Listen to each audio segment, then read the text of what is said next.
Hi friends, welcome back to my channel. In today's video, I'm going to show you how to fix missing Google Play Store on Samsung Galaxy A56 5G. If you're new here, don't forget to subscribe and give this video a thumbs up. Now, let's dive in. Step 1.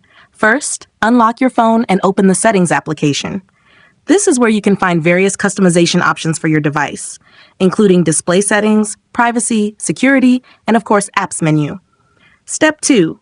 Now, locate the search icon in the top right corner and tap on it. The search feature makes it much easier to find specific options without having to scroll through multiple menus manually. Step 3. Now, in the search bar, type Apps and wait for the suggestions to appear. Make sure you tap the correct option listed under Home Screen, or it may show under Display depending on your phone model or software version. Avoid suggestions like Wi-Fi, Bluetooth, or Auto Restart. Step 4. Now you'll see a list of all the apps installed on your phone. Tap the search bar again at the top of this page. Step 5. Now type Google Play Store into the search bar. If it's missing from your app drawer, there's a good chance it's just disabled, not deleted. Step 6. For the last and most important step. If the Play Store shows up in the list but is disabled, tap on it. You'll be taken to the app's info page.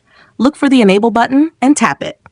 This will reactivate the Play Store, and it should now reappear in your apps drawer. If you found this tutorial helpful, don't forget to give it a thumbs up and subscribe to my channel for more great tips.